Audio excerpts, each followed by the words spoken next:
삼성전자 주주 여러분 안녕하십니까? 토요일 아침입니다. 어제 재원절은 잘 쉬셨나요?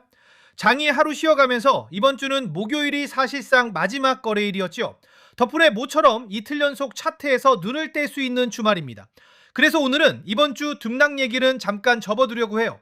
대신 훨씬 더 중요한 질문 하나를 던져보겠습니다. 지금 삼성전자, SK하이닉스, 마이크론 이 세 회사가 동시에 어마어마한 돈을 쏟아부으며 공장을 짓고 있다는 사실 알고 계셨나요? 그럼 그 공장들이 다 완성되는 3년 뒤엔 무슨 일이 벌어질까요? 사실 이 질문이야말로 지금 시장이 삼성전자의 PER 6배밖에 안 주는 진짜 이유입니다.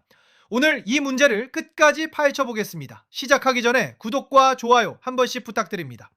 본론 전에 이 얘기를 왜 하는지부터 말씀드릴게요. 지금 삼성전자는 한 분기에 89조를 법니다.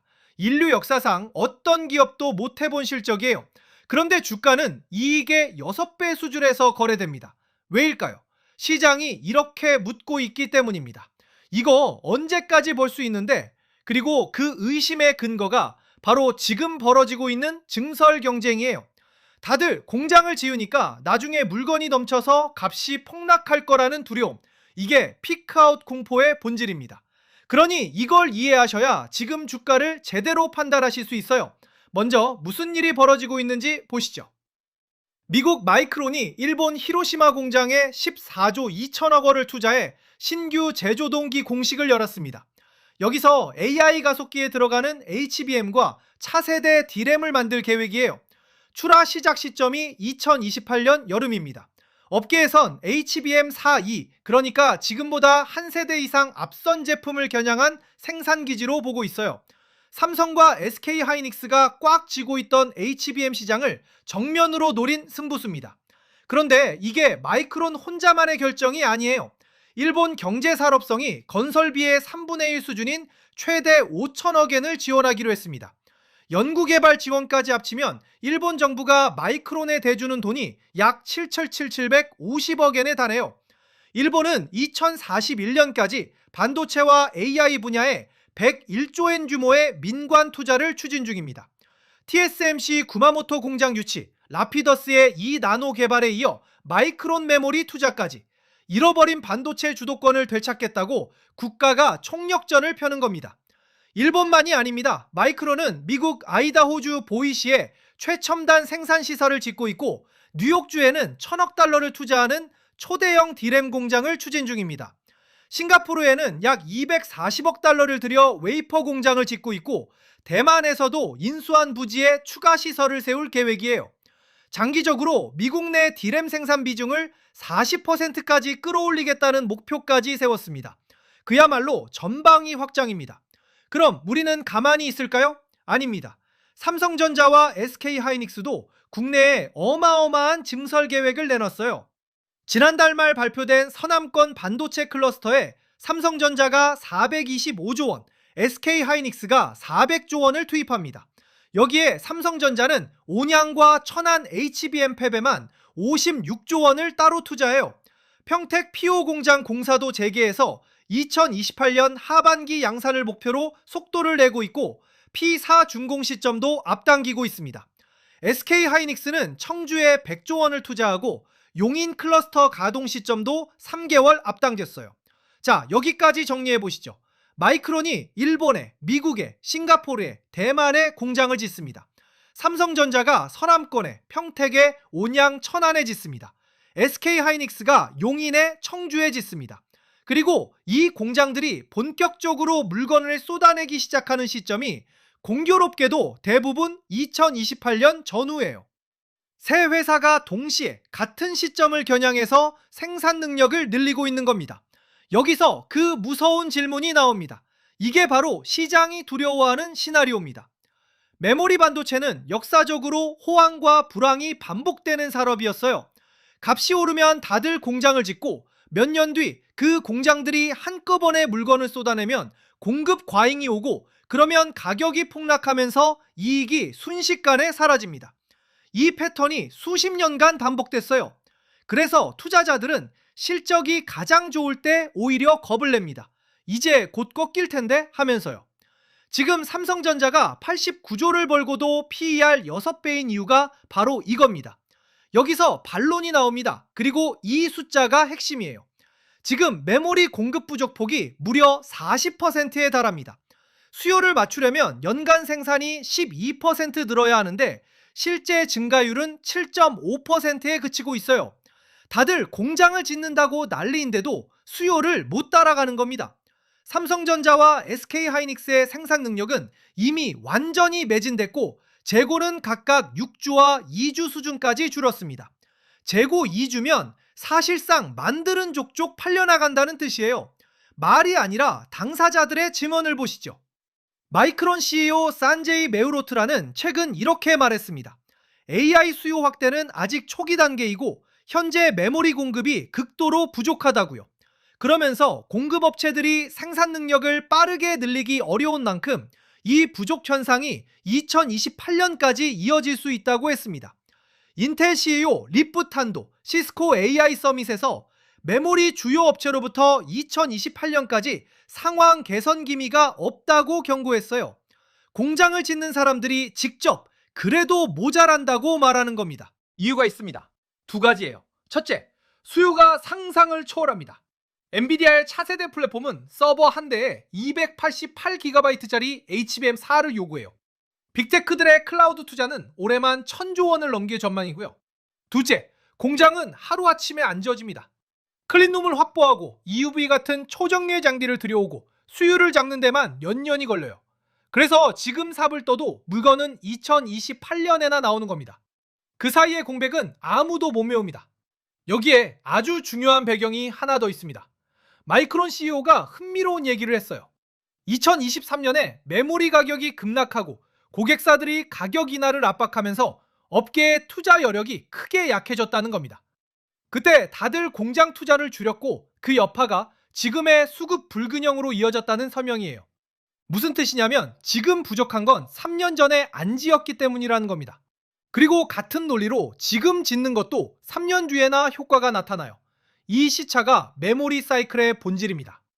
그럼 삼성전자는 이 상황에서 뭘 하고 있을까요? 삼성전자는 캄텍 증설을 앞당겨 HBM 생산 능력을 대폭 확대하고 있습니다. EUV 장비를 12조 원어치 선제적으로 도입해서 병목에 대비했고요. 그리고 HBM3와 HBM4를 AI 고객사에 우선 공급하는 투트랙 전략을 쓰고 있습니다.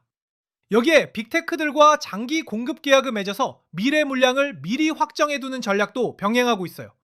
전영현 부회장은 미래 반도체 수요는 엄청 클 것이라며 용인 국가산단 투자 일정까지 앞당기고 있다고 밝혔습니다. 저는 좋은 얘기만 하는 채널이 되고 싶지 않습니다. 걱정할 부분도 분명히 있어요. 첫째, 지금의 낙관은 결국 AI 투자가 계속된다는 전제 위에 있습니다. 만약 빅테크들이 투자를 줄이면 그 많은 공장은 그대로 공급 과잉이 됩니다. 실제로 이번 주에도 미국 재무부와 모건 스탠리가 AI 거품 가능성을 경고했어요. 둘째, 마이크론이 HBM 시장에서 무섭게 추격 중입니다. 이미 엔비디아 차세대 플랫폼용 HBM4 공급을 시작했어요.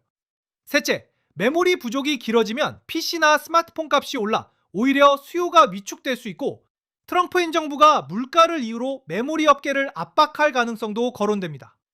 이게 오늘 여러분이 가져가실 핵심입니다. 시나리오 하나, AI 투자가 계속되고 공급 부족이 2028년까지 이어지는 경우입니다. 이러면 지금 짓는 공장들은 과잉이 아니라 겨우 맞추는 수준이 돼요. 삼성전자의 이익은 계속 늘고 PER 6배라는 비정상적인 할인은 해소됩니다. 시나리오 둘, 빅테크 투자가 둔화되는 경우입니다. 그러면 2028년 이후 공급 과잉 공포가 현실이 되면서 지금의 저평가가 오히려 합리적이었다는 평가를 받게 되죠. 시나리오 셋, 어쩌면 가장 현실적인데요. 당분간 이 논쟁이 계속되는 경우입니다. 증거가 확실히 나오기 전까지는 낙관론과 비관론이 계속 부딪히면서 이번 주처럼 급등락이 반복될 수 있어요. 그래서 다음 주부터 이달 말까지가 진짜 분수령입니다. 미국 빅테크들의 실적과 투자 계획 발표가 있고 삼성전자와 SK하이닉스의 확정 실적, 컨퍼런스 콜도 있습니다. 특히 컨퍼런스 콜에서 회사가 직접 밝힐 증설 계획과 장기 공급 계약 상황을 주목하세요. 이게 3년 뒤 그림을 미리 보여주는 창입니다. 최근 코스피 지수도 삼성전자 주가도 최고점을 찍고 계속 엎치락 뒤치락하고 있는데요. 이런 시장에 마음고생하고 계신 구독자분들 많으신 거 저도 잘 알고 있습니다. 그런데 여러분, 시장에는 한 가지 반복되는 패턴이 있어요. 시장이 무너질 때 가장 먼저 크게 빠지는 종목이 있고, 반대로 바닥을 찍고 반등할 때 가장 먼저 그리고 가장 강하게 튀어오르는 종목이 있다는 겁니다. 낙폭이 컸던 만큼 저가 매수가 가장 먼저 몰리기 때문이에요. 그래서 이런 종목들은 시장 전체가 방향을 트는 신호탄 역할을 합니다. 실제로 몇 년 전 2020년 3월 시장이 그야말로 공포에 휩싸이며 폭락했죠. 그런데 바로 그 바닥에서 반등이 시작됐을 때 이런 신호탄 종목들 중에서는 이후 400%가 넘는 상승을 보여준 사례들이 나왔습니다.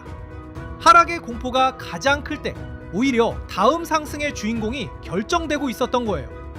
그래서 제가 오랜 시간 시장을 지켜보면서 출연한 이 하락이 끝나고 반등이 시작될 때 가장 먼저 반응한 이른바 저의 히든 종목을 소개해드리려고 합니다.